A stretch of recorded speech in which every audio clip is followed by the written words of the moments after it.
আজকে আমরা এখানে একত্রিত হয়েছি, আপনারা দেখেছেন, জানেন কেন আমরা এখানে একত্রিত হয়েছি। আমরা এখানে একত্রিত হয়েছি নির্বাচনের আগে আমরা জনগণের সামনে কতগুলো প্রতিশ্রুতি দিয়েছিলাম। সেই প্রতিশ্রুতির বাস্তবায়ন যে আমরা শুরু করেছি তার সাক্ষী হিসাবে আজকে আমরা এখানে উপস্থিত হয়েছি। প্রিয়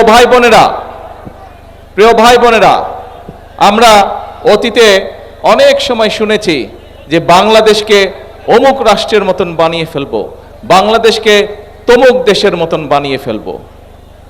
আমরা বাংলাদেশকে অন্য কোনো দেশের মতন বানাতে চাই না। আমরা বাংলাদেশকে তৈরি করতে চাই একটি কল্যাণমুখী রাষ্ট্র হিসাবে, যেই রাষ্ট্রে কম বেশি প্রতিটি শ্রেণীর মানুষকে রাষ্ট্র তার সামর্থ্য অনুযায়ী সাহায্য করবে, সহযোগিতা দিবে। যেই রাষ্ট্রে প্রত্যেকটি মানুষ, প্রত্যেকটি শ্রেণীর প্রতিটি মানুষ তার মর্যাদা অনুযায়ী তার প্রাপ্য রাষ্ট্রের কাছ থেকে পাবে। প্রিয় ভাই বোনেরা, সেজন্যই আপনারা দেখেছেন যে আমরা নির্বাচনের আগে বলেছিলাম আমরা দেশে ফ্যামিলি কার্ড দিতে চাই পরিবারের নারী প্রধানকে। কেন? এই জন্য আমরা দিতে চাই যে আমরা বিশ্বাস করি যে পরিবারের নারী বা সমগ্র বাংলাদেশের জনসংখ্যার অর্ধেক হচ্ছে নারী, তাদেরকে পেছনে ফেলে কখনো দেশ এগিয়ে যেতে পারে না। এবং সে কারণেই দেখেছেন দেশনেত্রী বেগম খালেদা জিয়া যখন রাষ্ট্র পরিচালনার দায়িত্বে ছিলেন, তিনি নারীদের শিক্ষা ব্যবস্থা বিনামূল্যে করে দিয়েছিলেন ইন্টারমিডিয়েট পর্যন্ত।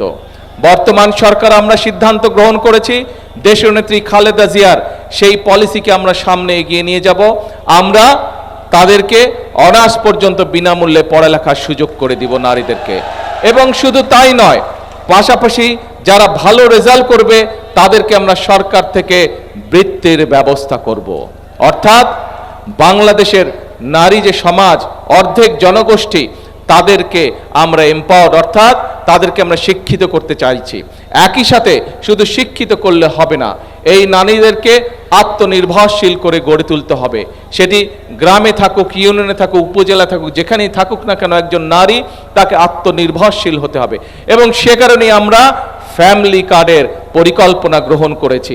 আমি এই যে আজকে আপনাদের সামনে কয়েকজন আমার হাত থেকে ফ্যামিলি কার্ড নিয়ে গেলেন, আমি তাদেরকে জিজ্ঞেস করলাম এই ফ্যামিলি কার্ডের অর্থ দিয়ে আপনি কি করবেন। সেই সকল মা বোনেরা আমাকে উত্তর দিয়েছে। কেউ বলেছে যে সন্তানদের লেখাপড়া যাতে সঠিকভাবে হয় এই টাকা তার জন্য খরচ করব। কেউ বলেছে যে বয়স হয়ে গেছে, আমি ওষুধ কিনতে পারি না, এটা দিয়ে আমি ওষুধ কিনবো। কেউ বলেছে সংসারের আয় রুজি বাড়ানোর জন্য ছোট করে একটি পুঁজি বিনিয়োগ করব এখান থেকে। অর্থাৎ সংসারকে সুন্দরভাবে শক্তিশালী ভিত্তির উপরে গড়ে তুলবে, সন্তানদের লেখাপড়া, নিজেরকে সুস্থ রাখা, একই সাথে তাকে পুরো পরিবারকে অর্থনৈতিকভাবে ধীরে ধীরে একটি শক্তিশালী ভিত্তির উপর প্রতিষ্ঠিত করা। অর্থাৎ এই নারীদেরকে আমরা সামনে আত্মনির্ভরশীল গড়ে তোলার জন্য শিক্ষা এবং অর্থের ব্যবস্থা করেছি। আসেন এরপরে আপনারা দেখেছেন যে আমরা এখানে বিভিন্ন মসজিদের ইমাম, মুয়াজ্জিম, খতিব সাহেব সহ অন্যান্য ধর্মের যারা ধর্মীয় গুরু আছেন তাদেরকে আমরা সহযোগিতা করেছি এখানে রাষ্ট্রের পক্ষ থেকে। কেন সহযোগিতা করেছি? তারাও সমাজের একটি বিরাট অংশ, তারা সমাজে গুরুত্বপূর্ণ ভূমিকা পালন করেন।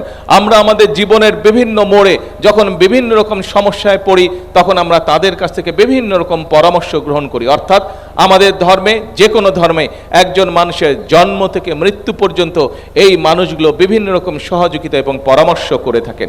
কাজে এই মানুষগুলোকেও আমরা চাই তারাও অর্থনৈতিকভাবে আত্মনির্ভরশীল হয়ে থাকুক, গড়ে উঠুক, তাদেরকে আমরা পিছনে ফেলে রাখতে পারি না। সমাজের এই মানুষগুলোর জন্য আমরা সেই জন্য এই ব্যবস্থা করেছি, এই ভাতার ব্যবস্থা করেছি। আসেন প্রিয় ভাই বোনেরা, এরপরে হচ্ছে কৃষি। সমগ্র বাংলাদেশের অধিকাংশ মানুষ এখনো কৃষি পেশার সাথে জড়িত। বাংলাদেশ হচ্ছে একটি কৃষি প্রধান দেশ। দেশের জনসংখ্যার অর্ধেকেরও বেশি মানুষ প্রত্যক্ষ বা পরোক্ষভাবে এই কৃষির সাথে জড়িত। আমরা নির্বাচনের সময় বলেছিলাম যে ঠিক ফ্যামিলি কার্ডের মতন আমরা এই দেশের কৃষক ভাইদের পাশে দাঁড়াতে চাই, তাদেরকে আমরা রাষ্ট্রের পক্ষ থেকে সহযোগিতা করতে চাই। পাঞ্জাবের জগতে একটি বিশ্বস্ত নাম শাবাব এথনিক ওয়্যার, যাতে করে আমাদের কৃষক ভাইরা ধীরে ধীরে শক্তিশালী অর্থনৈতিক ভিত্তির উপরে গড়ে উঠতে পারে, যাতে করে তারা আত্মনির্ভরশীল হতে পারে অর্থনৈতিকভাবে। সেই জন্য আমরা তাদেরকে কৃষক কার্ড দেওয়ার পরিকল্পনা গ্রহণ করেছি এবং এই পরিকল্পনা আমরা এর মধ্যে বাস্তবায়নেরও কাজ শুরু করেছি। শুধু তাই নয়, আপনাদের নিশ্চয়ই মনে আছে, আপনারা অনেকেই জানেন, আমরা নির্বাচনের আগে বলেছিলাম যে আল্লাহর রহমতে বিএনপি সরকার গঠন করতে সক্ষম হলে বাংলাদেশে যে সকল কৃষক ভাইদের কৃষি ঋণ 10,000 টাকা পর্যন্ত আছে, সেই কৃষি ঋণ আমরা 10,000 টাকা পর্যন্ত কৃষি ঋণ সুদসহ মৌকুফ করব। আল্লাহর আমাদের সরকার গঠন করার পরে আমরা প্রথম সপ্তাহে মন্ত্রী পরিষদের বৈঠকে বাংলাদেশের 13 লক্ষ কৃষক যাতে 10,000 টাকা পর্যন্ত কৃষি ঋণ ছিল সেটি আমরা মৌকুফ করেছি। প্রিয় ভাই বোনেরা, এরপরে আসুন তরুণ সমাজ বা শিক্ষার্থী আমাদের সন্তানদের লেখাপড়ার বিষয়।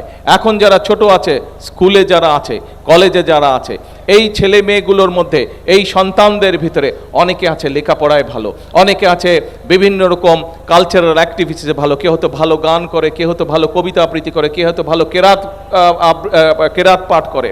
এদের মধ্যে অনেকেই আছে, কেউ হয়তো ফুটবল ভালো খেলে, কেউ হয়তো ক্রিকেট ভালো করে। আমরা সেই জন্য কি করেছি, আমরা নতুন করি নামক যেই অনুষ্ঠানটি শহীদ রাষ্ট্রপতি জিয়াউর রহমান চালু করেছিলেন সেই অনুষ্ঠানটি আবার চালু করা হয়েছে। এবং শুধু তাই নয়, আমাদের দেশের সন্তানদের মধ্যে থেকে প্রতিভাকে বের করে নিয়ে আসার জন্য আমরা এর পাশাপাশি কালচারাল অ্যাক্টিভিটিসের পাশাপাশি আমরা তাদের মধ্যে যারা ভালো খেলোয়াড় হতে পারে, ভবিষ্যতে খেলোয়াড় হতে পারে, অর্থাৎ ক্রীড়াকে শুধু ডাক্তার ইঞ্জিনিয়ার না, শুধু উকিল ব্যারিস্টার মোক্তার না, ক্রীড়াও যাতে একটা পেশা হতে পারে সেই জন্য সেভাবে আমরা আমাদের ভবিষ্যৎ সন্তানদেরকে গড়ে তুলছি। সেই জন্য আমরা নতুন করে ক্রীড়ার আয়োজন করেছি। আপনারা দেখেছেন কয়েকদিন আগে প্রাইমারি স্কুলের প্রায় 22 লক্ষ, সারা বাংলাদেশে 22 লক্ষ ছেলে মেয়ে ফুটবল খেলা প্রতিযোগিতায় অংশগ্রহণ করেছিল। প্রিয় ভাই বোনেরা, সন্তানদের লেখাপড়া করার জন্য আমরা বলেছি তাদের পুরা সিলেবাস আমরা এমনভাবে তৈরি করতে চাইছি যেই সিলেবাস তৈরি করলে একটা ছেলে যখন, একটা মেয়ে যখন ক্লাস 1-এ ভর্তি হবে এবং ক্লাস 12 ইন্টারমিডিয়েট পড়া শেষ করবে তখন যাতে সে আত্মনির্ভরশীল হতে পারে। শুধু পড়ালেখা না, পড়ালেখার পাশাপাশি পড়ালেখা যখন শিখবে, যেমন শিখবে সে, ঠিক একইভাবে সে বিদেশি 2টা ভাষায় কথা বলতে পারবে। সে একই সাথে খেলায় কোনো না কোনো মিনিমাম একটি খেলার মধ্যে সে এক্সপার্ট হতে পারবে। সে কোনো না কোনোভাবে একটি কালচারাল লাইনে এক্সপার্ট হতে পারবে। অর্থাৎ একটি সন্তানকে আমরা পরিপূর্ণ মানুষ হিসাবে তৈরি করতে পারি, যেই মানুষটি দেশেই হোক অথবা বিদেশেই হোক সে আত্মনির্ভরশীল হয়ে গড়ে উঠবে। অর্থাৎ আমরা বিএনপি বিশ্বাস করি যে আমরা যদি দেশকে উন্নতি করতে চাই তাহলে মানুষকে কখনো পিছনে রেখে বা মানুষকে সঠিকভাবে যদি আমরা তৈরি করতে না পারি দেশকে এগিয়ে নিয়ে যেতে পারা যাবে না।